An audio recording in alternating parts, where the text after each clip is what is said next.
서양에서 전해지는 재미있는 실화가 있습니다.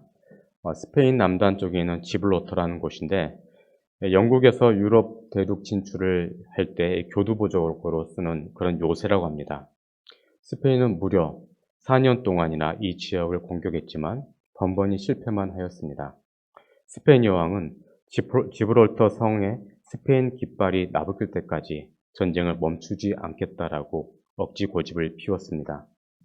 이 소식을 들은 영국 사령관은 어느 날 아침 성벽에 스페인 국기를 1분 동안 휘날리게 했습니다. 그러자 여왕은 군대를 철수시켰고 전쟁은 그렇게 끝이 났습니다. 진리와 체면, 그리고 진실과 형식의 기로에 인간은 진실의 탈을 쓴 체면을 택합니다.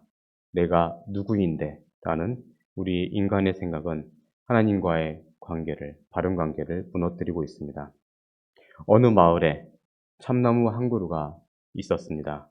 그 나무는 마을 사람들의 자랑거리였습니다. 그것은 마을 사람들이 태어나기 훨씬 전부터 있었고 또한 그들보다 오래 살아남을 것으로 모두들 생각하고 있었습니다. 그러다 어느 날 세찬 폭풍이 그 나무를 반으로 쪼개고 지나갔습니다. 그러자 나무에 있는 썩은 속이 드러났습니다. 겉으로는 힘과 장수의 상징으로 보였지만 속으로는 병들어 죽어가고 있었던 것입니다. 우리의 모습이 이것과 같습니다. 겉으로는 거룩한 척 하지만 실상 내면은 더럽고 추한 것으로 가득 차 있습니다. 오늘 우리는 이러한 내 모습을 말씀을 통하여서 바라봐야 할 것입니다. 어느 나라, 어느 사회에든지 전통이라는 것은 있습니다. 사람들이 함께 모여 살다 보면 일정한 형태의 관습이나 특정한 가치관이 생기기 때문입니다. 그런 것들이 나중에는 어떠한 집단이나 공동체의 전통으로 굳어지게 됩니다. 이러한 전통은 집단의 사상이나 습성을 반영하기 때문에 그 집단에 몸담은 한 개인은 그 속으로 동화되기가 쉽습니다. 교회 공동체도 어느 정도의 전통이 있습니다.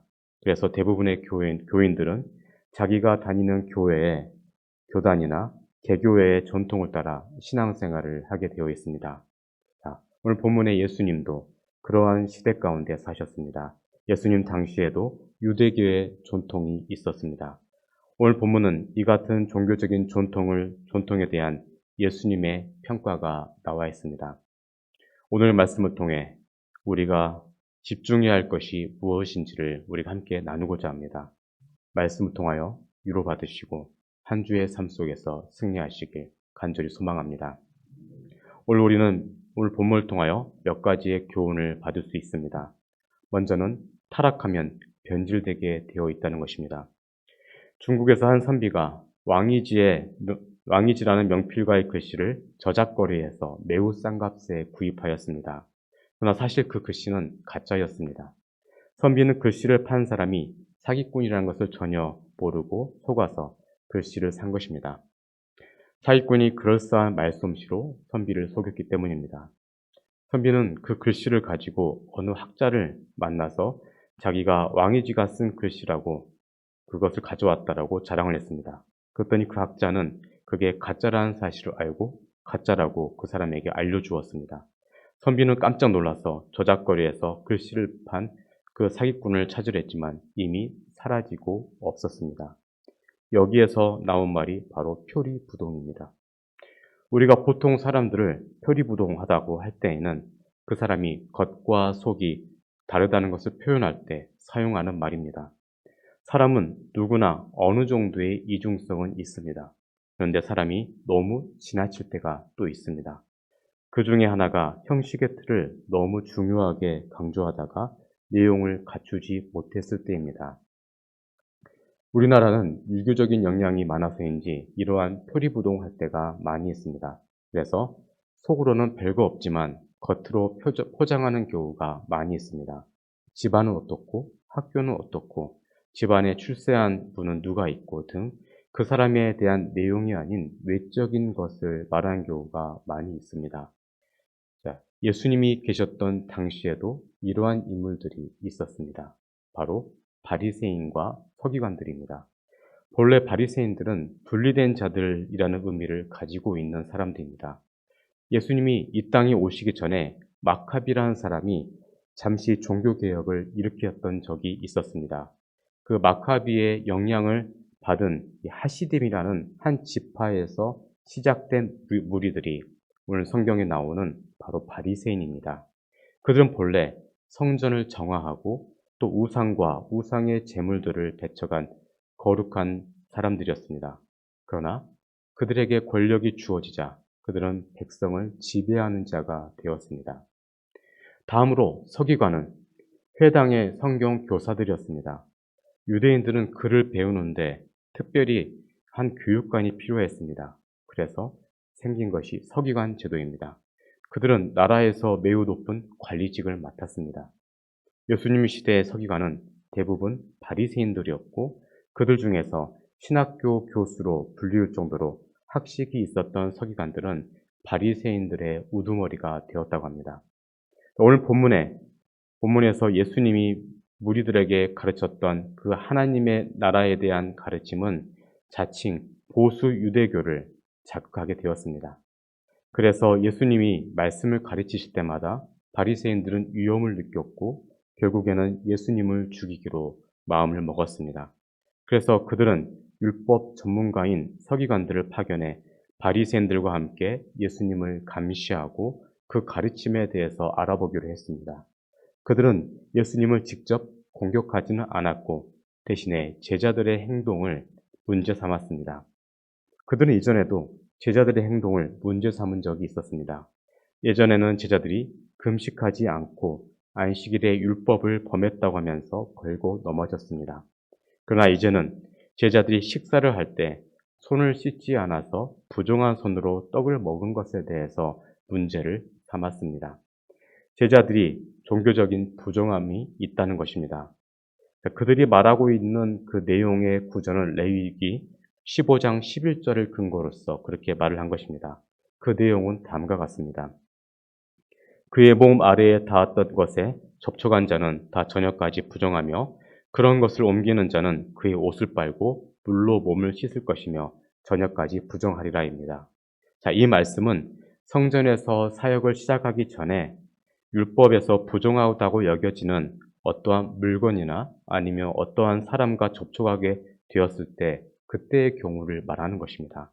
그래서 사역하기 시작하기 전에 물두멍에서 손과 또 발을 씻어야 된다는 것입니다. 그래서 출애굽기 30장 18절에서 21절 보면 다음처럼 기록되어 있습니다. 너는 물두멍을 노수로 만들고 그 받침도 노수로 만들어 씻게 하되 그것을 회막과 제단 사이에 두고 그 속에 물을 담으라. 아론과 그의 아들들이 그 두멍에서 수족을 씻되 그들이 회막에 들어갈 때 물로 씻어 죽기를 면할 것이요.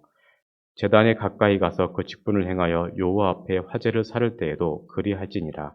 이와 같이 그들이 그 수족을 씻어 죽기를 면할지니 이는 그와 그의 자손이 대대로 영원히 지킬 규례니라입니다. 예수님은 이러한 바리새인과 서기관들에게 그 외식하는 자라고 비난을 하셨습니다. 그들이 말하는 장로들의 전통은 심각한 범죄를 저지르고 있었습니다. 말은 그럴싸하게 하지만 말씀의 해석이 잘못되었고 행동도 엉망이었기 때문입니다. 그들은 하나님의 율법을 지키는 삶은 이러이러하다며 온갖 교리를 만들어냈습니다. 또한 자기들이 만들어낸 구전 법전에 성경과 맞먹는 권위를 부여했습니다. 그러나 그들의 교리는 사람이 만들어낸 것에 불과하며 그들의 전통을 지키면 지킬수록 하나님을 헛되이 경배하고 하나님의 계명을 저버리는 그러한 결과를 초래하게 했습니다. 자, 여러분, 전투기 조종사는 비행할 때 비행 착각을 자주 일으킨다고 합니다. 그래서 공중에서 빙빙 돌다 보면 한참 날다 보면 바다도 푸르르고 또 하늘도 푸르기 때문에 어느 쪽이 하늘이고 어느 쪽이 바다인지를 구분하기가 어렵다고 합니다. 그래서 계기판을 신뢰해야지 자신의 느낌이나 감각에 의존하면 매우 위험해진다고 합니다. 우리 주변에도 한 가지 일에 너무 골몰하다 보면 착각하는 사람들이 간혹 있습니다. 자, 우리는 이럴 때를 조심해야 되는 것이죠. 자, 구약의 에스더서를 보면 하만은 모르드게를 죽이려고 50규빗의 나무를 세웁니다. 그리고 그가 왕의 가장 총애를 받는 이인자라는 착각을 하고 그리고 음모를 꾸몄습니다. 그는 왕복을 입고 왕관을 쓰고 왕이 타는 말을 쓰고 성안을 활보해야 할 사람은 당연히 자신일 거라는 착각을 했습니다. 그러나 결과는 정반대였습니다. 자신에게 죽임을 당해야 할 모르드게는 오히려 존귀해졌고 거꾸로 50규빗의 나무에 자신이 매달린 것입니다.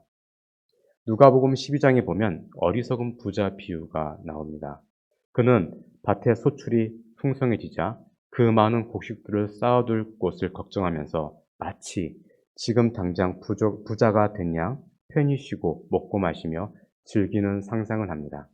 그러나 예수님은 이 부자야말로 어리석은 부자라고 하셨습니다.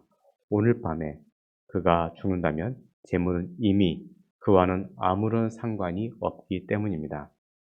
오늘 본문에서 주님은 꿈보다 해몽이 더 좋은 그들의 교리를 받아들이지 않으셨습니다. 바리새인들과 율법학자들은 자신들이 하나님을 더 잘 섬기기 위한 좋은 의도에서 이러한 전통을 만들었다라고 변명하겠지만 예수님은 의도가 아무리 좋아도 잘못된 것은 잘못된 것이라고 하셨습니다. 그래서 그들의 법전을 지킴으로 잘못되든지 아니면 하나님의 말씀대로 살든지 둘 중 하나를 택하라고 하셨습니다. 자, 부자 청년이 예수님의 말씀을 듣고 슬픈 기색을 띠고 떠났을 때 예수님은 그에게 돌아오라고 말씀하지 않으셨습니다. 또한 이렇게도 하시지 않으셨습니다. 무리한 요구를 해서 미안하다. 너를 떠나게 하려고 했던 게 아니다. 미안하다. 다시 한번 이야기하자. 라고 말씀하지 않으셨습니다. 영생을 얻기 위한 조건은 어떠한 토론이나 타협의 대상이 아니기 때문입니다. 문제의 핵심은 너가 영생하고자 한다면 영생이라는 새로운 소망을 가져야 할 것이고 하나님을 진정한 내 주인으로 모셔야 한다라고 말씀하신 겁니다. 사랑하는 성도 여러분, 우리는 삶 속에서 다양한 선택을 하며 살아갑니다. 그래서 하루에도 수없이 많은 선택을 하며 우리는 살아가고 있습니다. 그러나 궁극적으로 우리가 선택할 수 있는 것은 둘 중 하나입니다. 예수님께서는 그와 같은 말씀을 계속하셨습니다. 하나님의 나라인가 아니면 세상 나라인가, 하늘인가 땅인가, 하나님인가 재물인가입니다. 예수님께서는 이 모든 것을 종합해서 우리를 두 개의 문 앞에 세우십니다. 넓은 문과 좁은 문이 있다. 바로 지금 이 자리에서 선택하고 결정하라입니다. 자, 오늘 본문에서 주님은 사람의 법전을 지킴으로 잘못되든지 아니면 하나님의 말씀대로 살든지 택하라라고 말씀하셨습니다. 우리는 이러한 질문 앞에서 늘 주님이 원하시는 것을 선택할 수 있어야 할 것입니다. 이를 위해서 우리는 늘 세상적인 타락을 조심해야 합니다. 그렇지 않으면 언제든지 넘어질 수 있기 때문입니다. 세상의 유혹 속에서 늘 영적인 순수함을 지키시길 간절히 소망합니다. 두 번째로 진리를 바르게 알아야 됩니다. 스페인의 왕위를 이을 그레나다의 왕자가 용모에 연루되어 종신형을 받고 마드리드에 있는 해골곳이라는 감옥에 수감되었습니다. 으시시하고 추하고 우물한 그곳은 한번 들어가면 다시는 살아서 나오지 못하는 곳으로 유명한 곳이었습니다. 왕자가 수감되는 날 개인의 소장품이라곤 아무것도 허락되지 않았고 오직 성경책 한 권만이 그에게 허락되었습니다. 하루 종일 갇혀야만 하는 그에게 성경책은 자연히 가장 가까운 친구가 되었습니다. 33년이라는 긴 세월 동안 수감했던 그가 세상을 떠나고 감방을 청소하러 들어간 간수들은 방 안 벽에 손톱으로 긁어 쓴 글들이 있음을 발견하였는데 다음과 같은 글이 있었다고 합니다. 시편 118편 8절은 온 성경의 가장 중간이다. 에스라서 7장 21절은 영어 알파벳의 J만 뺀 모든 알파벳이 들어있다. 에스더서 8장 9절은 성경에서 가장 긴 절이다. 성경에서는 6개 이상의 음절이 있는 단어나 이름은 하나도 없다. 입니다. 그러니까 이 사람은 33년이라는 오랜 시간 동안 수백 번, 수천 번을 성경을 읽었음에도 불구하고 몇 개의 성경 기주 외에는 특별히 남겨놓은 것이 없는 것입니다. 어디에도 성경을 읽은 결과로서 나오는 신앙 고백이라든지 헌신이나 다짐, 그리고 기도문 같은 거 찾아볼 수 없었고 단지 성경 기주의 전문가로서만 흔적을 남긴 것입니다. 오랜 시간, 오랜 세월 동안 성경을 읽으면서 발견한 전부가 바로 이런 것이었습니다. 오랜 세월 성경을 읽었다 해도 그 안에서 중요한 가르침을 발견하지 못한 것입니다. 깨닫지 못한 사람은 어떠한 고난과 시련이 있다 할지라도 깨닫지 못하는 것입니다. 사랑하는 성도 여러분, 우리에게는 항상 더 중요한 것과 덜 중요한 것이 있습니다. 그 차이를 아는 것이 삶의 지혜입니다. 덜 중요한 일에 시간과 열정을 바친다면 우리는 중요한 일을 놓칠 수가 있습니다. 본문에 나오는 바리새인과 서기관들은 장로들의 전통을 지켜 손을 씻지 않으면 음식을 먹지 않았습니다. 또한 이 외에도 율법에서도 언급하지 않는 여러 가지 규정들을 일부러 만들어서 지키고 있었습니다. 오늘 본문에서 말하는 장로들의 전통은 바리새인들이 율법을 해석해서 행동 규칙으로 만들어 놓은 법전을 의미하는 것입니다. 그래서 입으로 전해지는 법전이라고 해서 우리말로는 구전 법전이라고 하고 영어로는 오랄 토라라고 부릅니다. 오늘 본문은 이 율법을 적용하는 사례가 나옵니다. 이러한 구전 법전은 처음에는 사람들이 모르고 율법을 범하는 일을 막으려는 좋은 의도로 시작되었습니다. 그러나 세월이 지나면서 이해하기 어려운 비상식적인 규칙으로 변질되었습니다. 사도 바울은 이 구전 법전을 갈라디아서 1장 14절에서는 조상의 전통으로 말하였고 예수님은 마태복음 15장에서 너희의 전통이라고 불렀습니다. 그리고 마가복음 7장과 그리고 골로새서 2장에서는 사람의 전통으로 성경에 기록되었습니다. 성경에서는 이런저런 전통으로 불리는 것들은 다 하나님의 율법과 대조를 이루기 때문에 좋은 의미로서 기록된 것이 아닙니다. 그들의 구전 법절의 한 사례로 예수님은 5번째 계명인 내 부모를 공경하라라는 말씀을 합니다. 특별히 10절에서 말하는 공경하라는 단어는 어떠한 단어가 이 동사가 끝난 것이 아닙니다. 계속 이어지는 의미로 그렇게 진행형으로 기록되어 있습니다. 자녀는 부모를 항상 섬기고 보살펴야 됩니다. 이 계명은 약속을 동반하는 첫 번째 계명입니다. 그래서 에베소서 6장 2절에서는 다음과 같이 기록되어 있습니다. 내 아버지와 어머니를 공경하라. 이것은 약속이 있는 첫 계명이니입니다. 그만큼 중요하며 지키면 하나님의 큰 축복을 받는 계명입니다. 그래서 예수님은 구약이 아버지나 어머니를 비방한 자는 반드시 죽임을 당할 것이라 했다라고 말씀하신 것입니다. 10절에 보면 다음과 같이 기록되어 있습니다. 모세는 네 부모를 공경하라 하고 또 아버지나 어머니를 모욕한 자는 죽임을 당하리라 하였거늘 하면서 기록되어 있습니다. 이것은 출애굽기 21장과 레위기 20장의 말씀을 인용한 것입니다. 예수님은 이러한 부모 공경에 대한 율법을 말씀하시면서 바리새인들과 서기관들이 이 중요한 말씀을 자기들의 구전 법전으로 기록된 말씀을 지우고 있다라고 말씀합니다. 바리새인들은 누구든지 자기 재산을 하나님께 드리면 부모를 돌보지 않아도 된다라고 했습니다. 그래서 11절에 보면 하나님께 드리는 것을 고르반이라고 말합니다.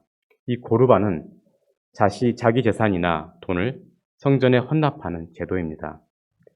재산을 성전에 헌납한 사람은 살아있는 동안에 자기 재산을 마음껏 쓸 수가 있었습니다. 그러다가 죽으면 재산은 성전에 헌납이 되는 것입니다.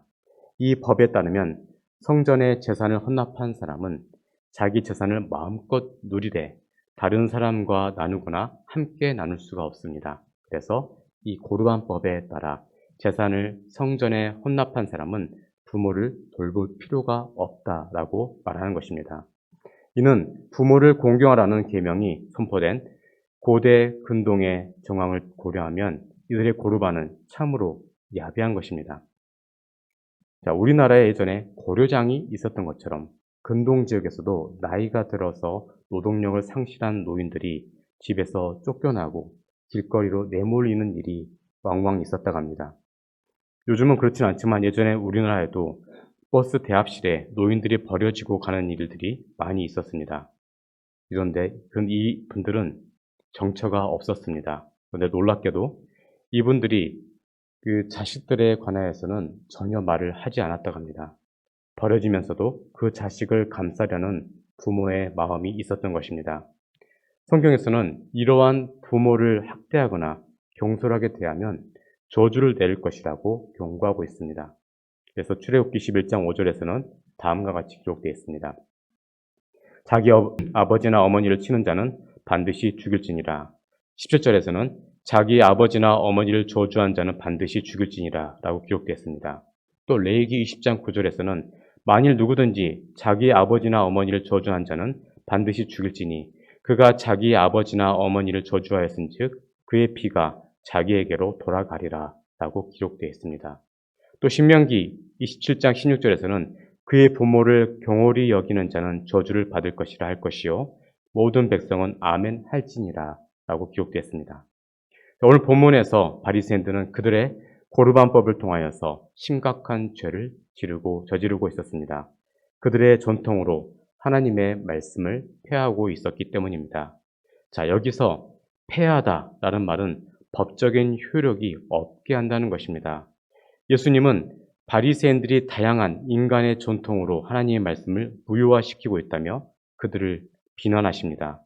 그들은 하나님의 계명을 버렸고 사람의 전통을 지키는 자들이었습니다. 그래서 하나님의 자리를 사람의 자리로 대체했고 하나님의 계명을 사람의 전통으로 대체했습니다. 그래서 그들은 양의 탈을 쓴 이리가 되었습니다. 그리고 영적인 도둑이며 강도입니다. 그들의 정체가 외식으로 감추어져 있기 때문에 주님은 외식하는 자라고 지적하셨습니다. 본질은 사라지고 껍데기만 존재하는 것입니다. 1453년 이슬람 군대가 콘스탄티노플을 포위했습니다. 콘스탄티노플은 로마와 함께 중세 기독교의 성지였습니다. 이러한 위기 속에서 교회의 사제들이 한 곳에 모였습니다.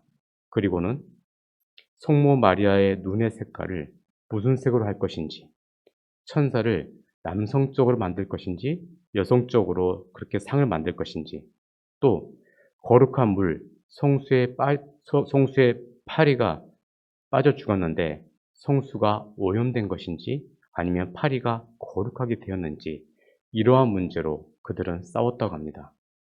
당시에 온 세계가 이슬람화 될지도 모르는 그런 위기에 처했음에도 그들은 쓸데없는 문제로 싸우고 있었던 것입니다.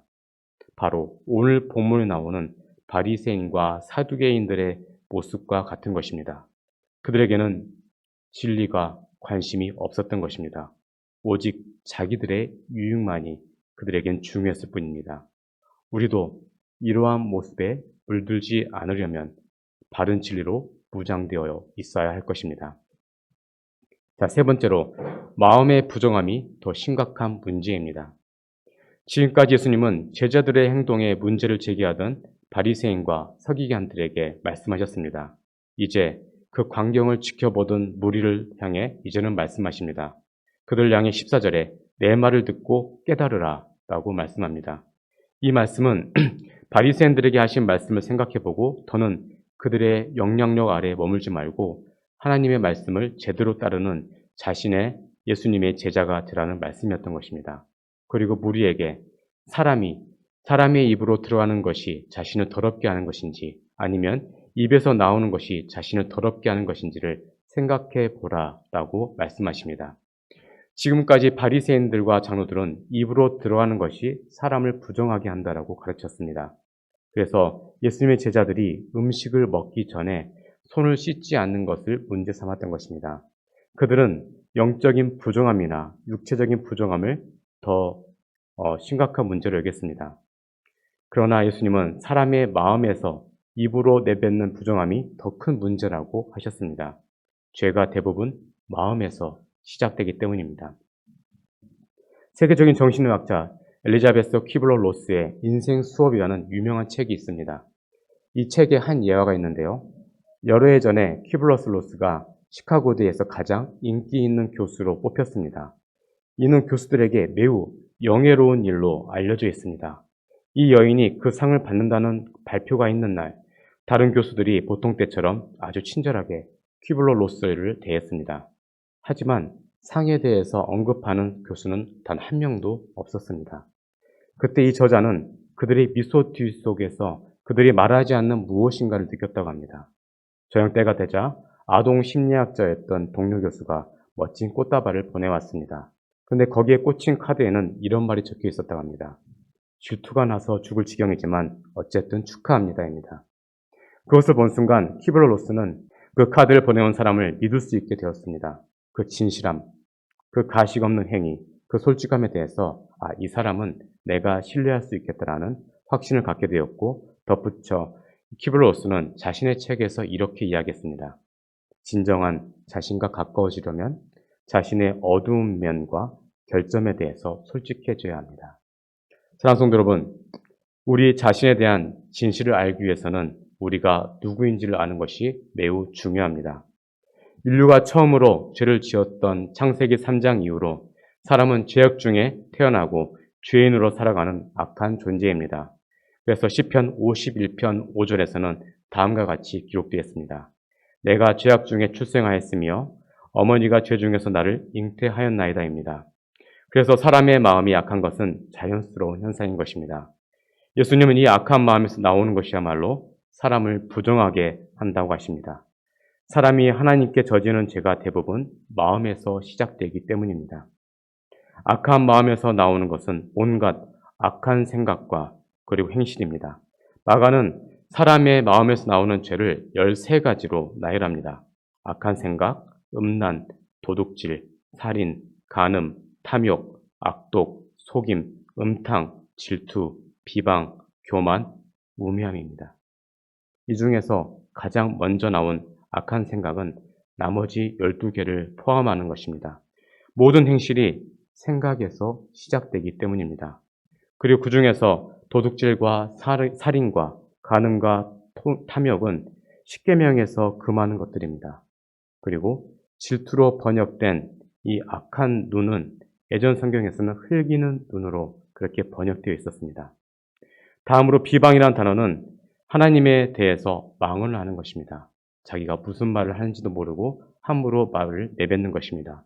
그리고 우매함이라는 것은 지적으로 부정한 것이 아니라 교만해서 하나님을 거부하는 것입니다. 이러한 것들이 사람의 마음을 더럽게 하는 것입니다. 자, 인도네시아의 어떤 원주민들이 원숭이를 사냥할 때 재미있는 방법을 사용한다 합니다. 항아리를 사용하는데 그 항아리는 주둥이가 조그맣다고 합니다. 그래서 손에 아무것도 쥐지 않으면 그 빈손이 주둥이 안으로 손을 넣었다 뺐다 할 수 있지만 손에 뭔가를 쥔 채로는 그렇게 할 수가 없다고 합니다. 그러니까 항아리 안에 들어있는 것을 손에 쥔 채로는 주둥이 밖으로 손을 빼내지 못한다고 합니다. 원주민들은 이러한 항아리 안에다가 음식물을 넣어두면 원숭이를 쉽게 잡을 수 있다고 합니다. 그들이 항아리 안에 원숭이가 좋아하는 음식을 넣어두면 원숭이가 그걸 끄집어 내려다가 손에 움켜쥔 것을 놓지 못해서 결국 사람들에게 잡히게 되는 것입니다. 그 맛있는 것, 그리고 자기가 원하는 것 때문에 주먹을 풀지 못하여 잡히는 것입니다. 이것이 탐심이고 정욕이며 세상의 모든 악한 것들입니다. 자기가 죽는 줄도 모르는 것입니다. 이것이 오늘 우리의 모습입니다. 예수님은 자신의 가르침을 여전히 깨닫지 못한 제자들에게 책망하시면서 말씀의 의미를 설명해 주셨습니다. 사람이 음식을 먹으면 그 음식이 마음으로 들어가지 않고 배로 들어가 나중에는 배설물이 되어 빠져나간다라고 말씀하셨습니다. 그리고 뒤이어서 이러한 음식은 사람을 더럽히지 못하기에 모든 음식은 깨끗하지만 사람에게서 나오는 온갖 악한 생각과 행실이 더러운 것이다 라고 말씀하셨습니다. 이러한 것들이 사람을 더럽게 하는 것입니다. 하나님 앞에서 사람을 부정하게 하는 것입니다. 반면에 바리새인들이 문제가 삼는 씻지 않는 손으로 식사하는 일은 사람을 더럽게 하지 못하는 것입니다. 예수님은 성경 이외의 것은 인정하지 않으셨습니다. 왜냐하면 그것은 말씀이 아니라 사람이 만들어낸 계명이기 때문입니다. 자, 오래전 영국에 있었던 일입니다.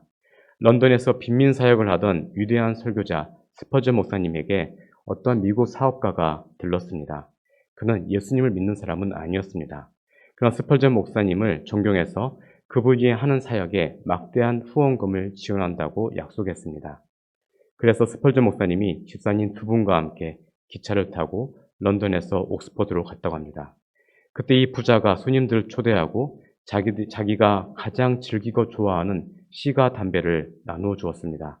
그러자 같이 갔던 집사님들이 어떻게 이런 것들을 피우냐고 우리는 냄새도 못 맡는다고 하면서 거절했습니다. 근데 목사님은 다르게 반응했습니다. 먼저 감사합니다 하면서 시가를 받아서 냄새를 맡고는 불을 당기고 한 모금 빨았다고 합니다. 자, 그리고는 참 좋은 시가네요. 감사합니다. 라고 하는 것입니다. 그리고 집을 나왔습니다. 이제 기차를 타고 런던으로 가는데 두 집사님이 가만히 있겠습니까? 화를 내면서 난리칩니다. 목사님, 어찌 이러실 수 있습니까? 집사도 아닌 목사님이 어찌 시가를 받아 피울 수가 있습니까? 부끄럽지도 않으십니까? 라고 하자 스펄전 목사님이 조용히 말씀하더랍니다. 그래도 세 사람 중에 한 사람은 그리스도인처럼 그러야 될 거 아니겠습니까? 라고 했더랍니다. 여러분, 훌륭한 크리스천이 어떠한 사람입니까? 우리는 마음과 중심을 항상 분별할 줄 알아야 될 것입니다. 오늘 본문의 말씀은 사람이 먹는 음식은 그것을 먹는 사람과 하나님의 관계에 별 영향을 주지 않는다고 말씀합니다. 반면에 사람의 마음에서 시작되는 온갖 죄는 그와 하나님의 관계에 치명적일 수가 있습니다. 그렇다고 술, 담배를 하는 말은 아닙니다. 우리는 하나님의 성전이기 때문에 당연히 하지 말아야 될 것입니다. 그러나 이러한 문제로서 연약한 형제 자매를 정죄하면 안 되는 것입니다. 우리가 믿는 교리와 전통은 하나님의 말씀을 높이고 그리고 드러낼 때 비로소 올바른 교리와 전통이 되는 것입니다. 사랑하는 성도 여러분, 사람을 변화시키고 나 자신을 깨끗하게 하며 또 마음이 거룩해지는 방법이 하나가 있습니다. 바로 말씀대로 사는 것입니다. 말씀대로 살면 본래 하나님이 주신 율법이 이해가 됩니다. 그리고 그 율법을 통하여서 본래 하나님이 의도하셨던 속사람을 깨끗하게 하는 것이 가능하게 됩니다. 그래야 할 때 우리는 하나님이 원하시는 온전한 삶을 살아갈 수 있게 되는 것입니다. 늘 말씀 안에서 승리하시길 주의 이름으로 축원드립니다. 기도하겠습니다.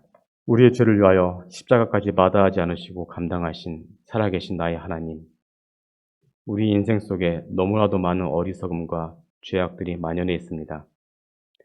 입술로는 하나님을 바르게 섬긴다고 말하면서도 실제 모습 속에는 죄가 가득한 모습으로 살아가고 있는 우리의 모습을 용서하여 주옵소서. 진리를 사랑해야 함에도 불구하고 불의를 좋아하고 불의를 따라가는 우리의 모습이 우리의 삶 속에 가득하게 차 있습니다. 우리의 죄를 용서하시고 바른 진리를 우리가 깨달아 온전하고 바른 모습으로 주님을 기쁘시게 드리는 인생이 될 수 있도록 우리를 이끌어 주옵소서. 그리하여 주님의 피 묻은 보혈로 외적인 할례가 아닌 마음의 할례를 받음으로 내 안에 악하고 더러운 모습들을 다 버리고 하나님이 원하시는 온전한 삶을 살아갈 수 있도록 인도하여 주옵소서. 이를 위하여 말씀 안에서 주님을 바라보게 하시고 말씀으로 승리하게 하옵소서. 감사드리며 예수님 이름으로 기도드렸습니다. 아멘.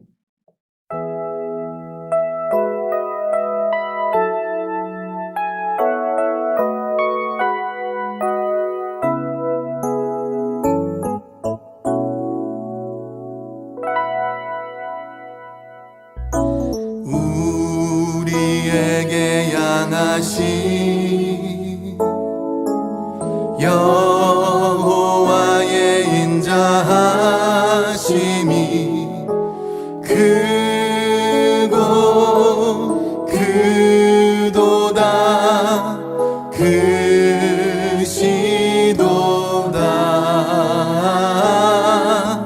크고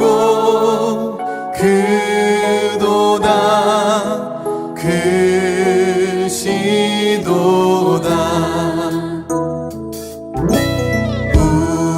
우리에게 향하신 여호와의 인자하심이 크고 크도다 크시도다 크고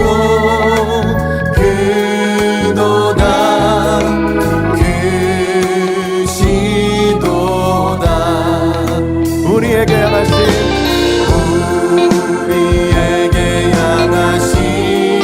여호와의 진실하심이 여호와의 진실하심이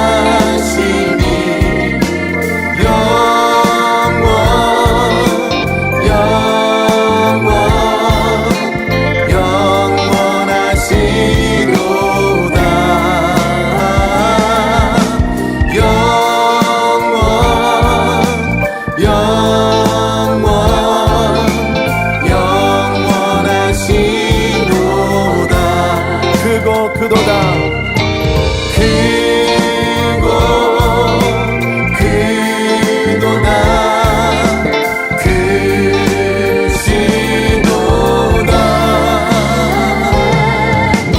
크고 크도다 크시도다 아멘 우리에게 하신 여호와의 인자하심이 크고 여호와의 진실하심이 영원하십니다. 아멘. 주님을 찬양합니다. 할렐루야.